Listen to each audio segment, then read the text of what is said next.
오늘 하나님의 말씀은 출애굽기 32장 1절에서 14절 말씀입니다. 이 말씀의 내용은 모세가 하나님께 십계명을 받으러 시내산에 올라갔는데 내려오지 않습니다. 시간이 오래 걸리니까 불안한 백성들이 1절 말씀에 보면은 백성이 모세가 산에서 내려옴이 더딤을 보고 모여 백성이 아론에게 이르러 말하되 일어나라 우리를 위하여 우리를 인도할 신을 만들라. 이 모세 곧 우리를 애굽 땅에서 인도하여 낸 사람은 어찌 되었는지 알지 못함이라. 여기 이제 이 본문 말씀에 의하면은 이스라엘 백성들은 불안합니다. 그리고 자기가 불안하기 때문에 자기를 위한 신을 만들어 달라고 아론한테 이야기를 합니다. 이 백성들을 통해서 이스라엘 백성을 통해서 알 수 있는 것은 오늘 자기 마음대로 자기를 위하여 신을 섬기는 모습이 어떤 것인가 라는 것을 알 수 있습니다. 이스라엘 백성은 자기 습관, 자기가 하던 고집, 자기가 하던 옛날의 그 삶의 방식대로 하나님을 찾기 시작합니다. 모세가 없다라는 이유, 그리고 하나님이 눈에 보이지 않는다는 이유로 그들의 마음에 있는 불안함을 달래기 위해서 자기들 방식대로 한다는 겁니다. 그 방식의 어떤 순서들은 2절 말씀, 3절 말씀, 4절 말씀에 보면 아시겠지만 금으로 녹여서 금송아지를 만들어내는 것입니다. 이런 예배 방식에 대해서 하나님은 어떻게 평가하나요? 7절 말씀에 한번 볼까요? 7절 말씀에 보면은 내가 애굽 땅에서 인도하여 낸 내 백성이 부패하였도다 라고 얘기합니다. 즉 부패했다라는 겁니다. 이 예배 방식이 왜 부패했냐? 하나님이 알려준 방식, 하나님이 자신들 그 백성들에게 자신을 계시한 방식대로 하는 것이 아니라 자기들 마음대로 섬긴다라는 것에 그 문제점이 있습니다. 오늘 우리들의 예배 역시 금송아지만을 만들지 않을 뿐이지 하나님께서 예배하라고 말씀하신 그 방식을 따르고 있는가? 라는 것을 살펴봐야 된다는 겁니다. 만약에 하나님이 알려주신 방식대로 하고 있지 않는다라면은 우리도 역시 우상숭배와 똑같은 범죄를 하고 있다는 거죠. 하나님은 9절하고 10절에 다음과 같이 말씀하십니다. 여호와께서 또 모세에게 이르되 내가 이 백성을 보니 목이 뻣뻣한 백성이로다. 그런즉 내가 하는 대로 두라. 내가 그들에게 진노하여 그들을 진멸하고 너를 큰 나라가 되게 하리라. 즉 이렇게 부패한 백성, 자기 마음대로 하나님을 섬기고 하나님이 알려주시고 계시하신 방법을 따르지 않는, 하나님과 약속한 방법을 따르지 않는 이 백성들을 이제는 끝내시고 모세를 통해서 새롭게 시작하시겠다라고 하나님이 말씀하시는 겁니다. 모세의 입장에서는 상당히 좋은 제안 아닙니까? 이제는 이 이스라엘 백성 끝내고 모세 너를 시작점으로 해서 나의 백성, 나의 나라를 만들어 가겠다라는 건 모세에게 있어서는, 모세 개인에게 있어서는 큰 매력적인 제안일 것 같습니다. 그런데 모세는 어떻게 기도한 줄 아십니까? 11절하고 13절에 한번 보시기 바랍니다.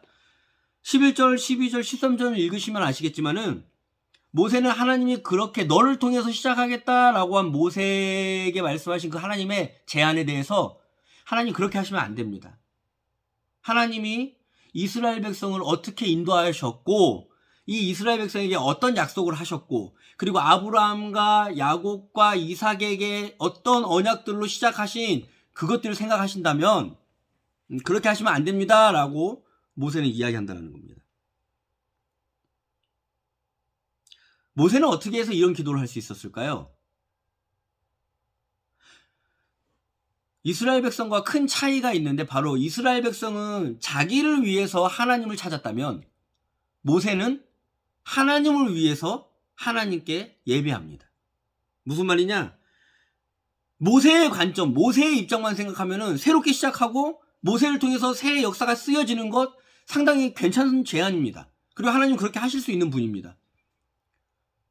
그런데 그 제안을 받아들이는 것이 아니라 내 입장에, 모세의 입장에서 생각하는 게 아니라 하나님 입장에서 생각해 보니까 그렇게 말씀하신 하나님의 제안은 하나님 당신에게 누가 됩니다.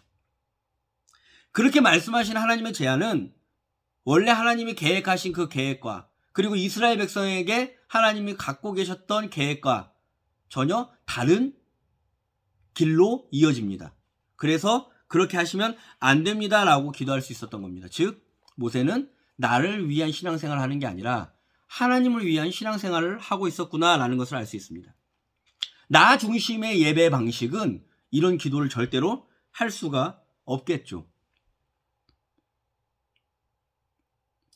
모세는 기계와 같은 어떤 신을 섬기는 게 아닙니다.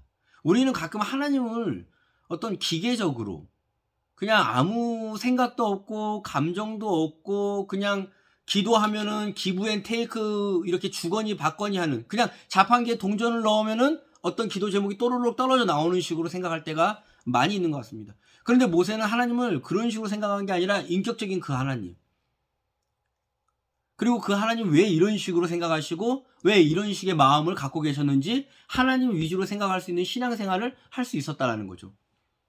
예를 들어서 정말 우리의 친한 친구가 나한테 고민을 상담하러 와서 이혼을 할지 말지 고민한다고 생각해 보십시오. 진짜 친한 친구라면은 야, 너 이건 이혼을 해야 돼.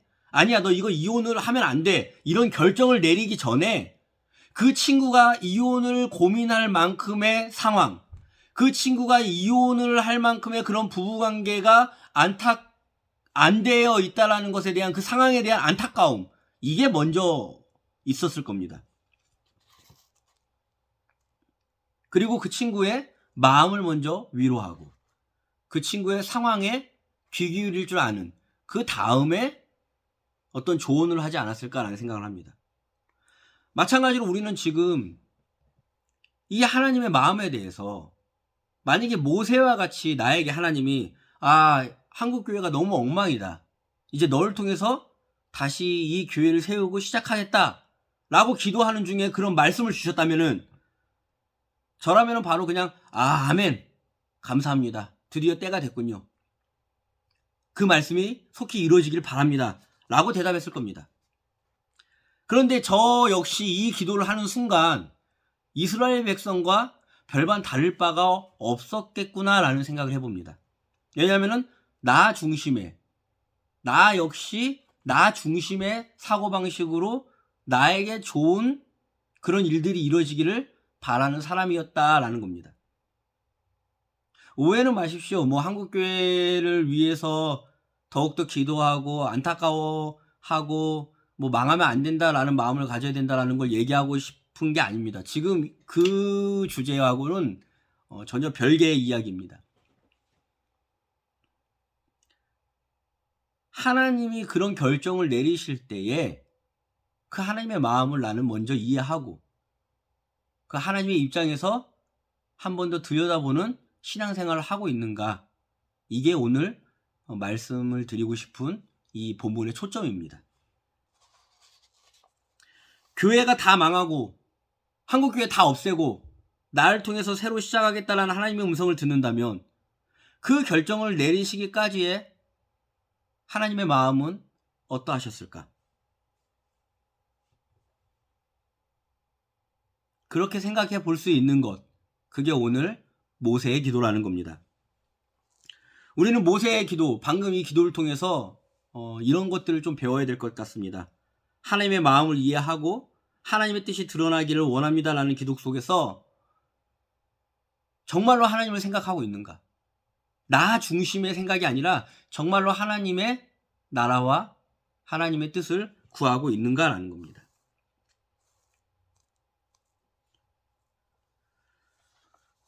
모세가 이런 기도를 할 수 있었다는 것은 하나님을 잘 알고 있었다는 겁니다.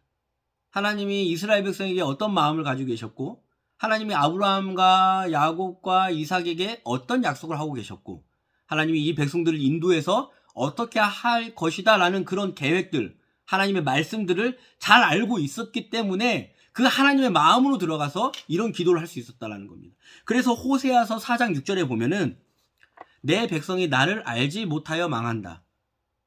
내가 제사장이라고 하면서 내가 가르쳐 준 것을 버리니 나도 너를 버려서 내가 다시는 나의 성직을 받지 못하도록 하겠다. 즉 내 백성이 나를 알지 못해서 망한다라는 겁니다.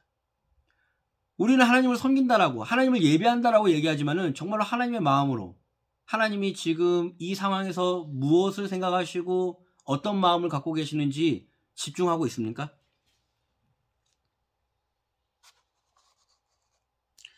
이스라엘 백성들 정말로 말 안 듣고 정말로 하나님의 뜻대로 하지 않고 몰살 당해도 할 말이 없을 정도의 그런 상태입니다. 그런데 모세는 그 이스라엘 백성이 다시 망하고 새롭게 시작되는 것 그 이전에 하나님이 왜 이런 결정을 하셨지라고 하는 그 하나님의 마음을 들여다볼 줄 아는 그런 신앙생활을 하고 있었다는 것, 이게 매우 중요합니다. 저도 지금의 한국교회를 보면 답답할 때가 많이 있습니다. 그리고 속상할 때도 있고 진짜 다 새롭게 시작해야 되지 않겠나라고 한탄하기도 합니다. 그런데 한국교회가 때로는 망했으면 좋겠다라고 생각하면서 그 마음 한켠에는 어떤 통쾌함, 어떤 복수심 이런 게 있었던 것 같습니다. 그런데 이 말씀을 가만히 보면서 하나님이 새롭게 하시려고 한국교회를 심판하실 때에 좋은 마음으로 하시겠나라는 생각을 해봅니다. 이 한국 땅에 하나님이 교회를 처음 세우실 때에, 미국에 있는 많은 선교사들을 이 땅에 파송하실 때에 그들과 함께 아파하시면서 울고 함께 심고 함께 거두시는 그 많은 과정들을 거치셨을 텐데, 마치 그 어미닭이 자기의 새끼닭을 날개 아래 품듯이 그렇게 품으시면서 보호하셨을 텐데, 그러게 소중하게 하나님께서 은혜를 주시고 보호하셨던 교회가 지금 이렇게 오늘날에 정말로 욕을 많이 먹는 교회가 되어버렸습니다. 그런 하나님의 마음을 안다면, 물론 하나님이 이런 정도의 상황까지 왔을 때 심판하신다는 것, 그거는 부인할 수 없는 사실일 겁니다. 그런데 그 심판을 이야기하기에 앞서서 나는 이런 상황에 대해서 슬퍼하고 계신 하나님의 마음을 정말로 이해하고 있을까? 라는 기도를 하게 되는 게 바로 오늘의 본문이 주는 교훈인 것 같습니다. 하나님의 눈물을 볼 줄 알고 하나님의 아픈 마음을 헤아릴 줄 아는 기도, 그런 기도를 해본 적이 과연 언제쯤이었을까라는 생각을 오늘 이 시간에 해봅니다. 모세의 기도를 통해서 오늘 우리가 다시 한번 생각해 봐야 할 것은, 내가 자꾸 오늘 우리가 많이 하나님의 뜻을 구하면서 하나님을 위해서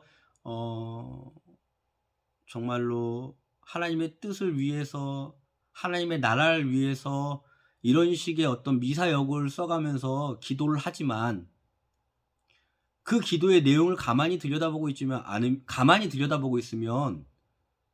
꼭 내가 주인공이 되어서 나 중심으로 어떤 일들이 이루어져야 된다라는 생각을 기본 전제로 깔고 그런 기도를 하고 있진 않았나.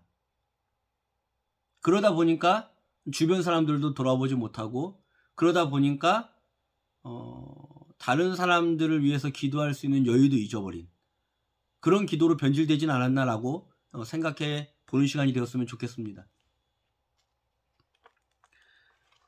오늘 우리는 하나님을 위해서 기도하는 시간을 가졌으면 좋겠습니다. 하나님께 무엇을 원하는 기도를, 어떤 간구하는 기도를 넘어서서 하나님의 마음을 읽어내고 하나님이 오늘 21세기 이 한국 혹은 이 전 세계를 바라보는 마음이 어떤 마음이실지, 혹은 어느 지역에서 어떤 나라에서 일어나는 그 많은 사건, 그것을 하나님은 어떻게 바라보고 계실지, 그리고 그 마음에 동참할 때에 오늘 우리는 모세와 같은 기도를 할 수 있지 않을까라고 생각해 봅니다.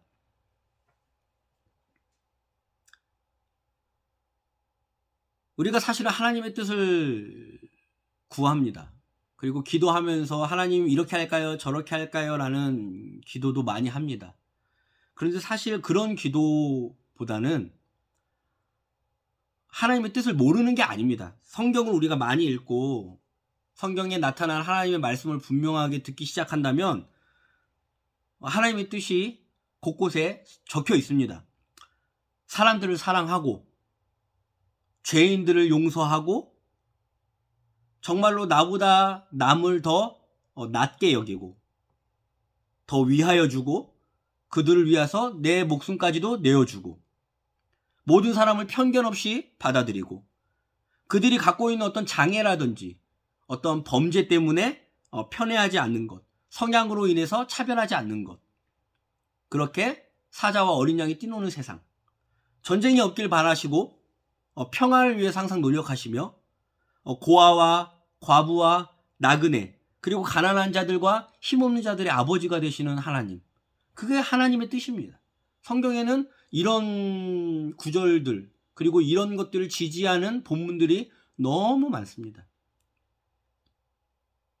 그렇게 우리는 하나님의 뜻을 너무 잘 아는데 이런 것들이 이루어지지 않고 있는 오늘날의 사회 현장들 그리고 우리 주변의 그늘진 곳들, 그곳을 바라보면서 하나님의 마음을 읽어낼 줄 알고 그곳의 아픔을 하나님의 아픔으로 읽어낼 줄 아는 기도, 이게 오늘 본문이 말하고 있는 모세의 기도인 것 같습니다. 얼마 전에 고인이 되어버리신 운동가 김기용 씨라든지 변희수 하사님 같은 그런 차별적인 일들이 다시는 반복되지 않을 수 있도록 기도하는 것, 부패한 권력자들로 인해서 선량한 시민들이 피해보지 않게 되는 것, 올바른 재판, 공정한 재판이 이루어지는 것, 속이는 저울추가 이 땅 가운데 없어지도록 노력하는 것, 그리고 멀리는 또한 저 미얀마의 아픔이 하루빨리 회복되고 좋은 정권이 들어서고 부패한 어떤 군인 세력들이라든지 폭력이 난무하는 그 상황이 빨리 종식되기를 기도하는 것, 이것이 하나님의 뜻입니다. 그리고 그것들을 하나님의 뜻으로 우리가 받아들이고 정말 우리가 다시 한번 기도한다면 모세처럼 기도할 수 있을 거라고 믿습니다. 오늘 본문을 우리 가만히 읽으면서 32장, 출애굽기 32장을 다시 한번 읽어보시면서 같이 한번 기도했으면 좋겠습니다.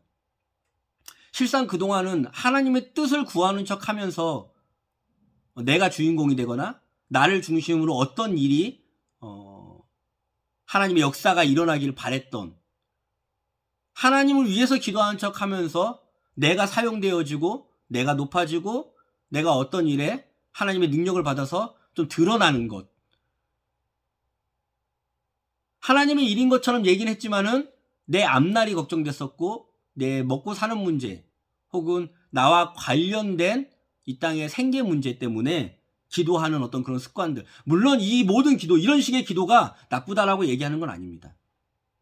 그런데 이런 기도만 너무 주된 기도 혹은 여기에만 너무 매몰되어 있다 보니까 우리 스스로가 속이고 있지는 않았나라고 되돌아보게 하는 본문이 오늘 출애굽기 32장인 것 같습니다.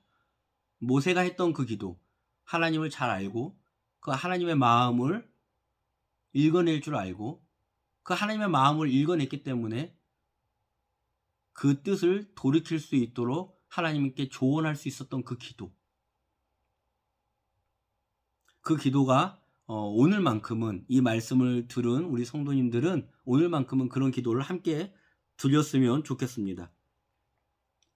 우리 주변의 상황을 돌아보면서 또한 멀리는 전 세계 곳곳에 있는 어떤 아픔들을 돌아보면서 우리 하나님의 마음은 어떨지, 그 상황에 대해서 우리 아버지는 어떻게 반응하실지를 곱씹으면서 그 슬픔에 함께 동참하고 그 슬픔을 덜어드릴 수 있는 기도, 그 마음을, 행간을 읽어내어서 어떻게 하면은 이렇게 되었으면 좋겠습니다라는 그런 기도, 그렇게 우리는 하나님의 마음을 알고 그렇게 기도할 때에 더욱더 하나님의 뜻이 이 땅 가운데 충만해지고 하나님의 나라가 이루어지며 하나님께서 정말로 신실하게 사용할 수 있는 일꾼이 되고 증인이 될 줄로 믿습니다. 우리 한번 그런 기도를 드릴 수 있는 저와 여러분이 되었으면 좋겠습니다. 기도하시겠습니다.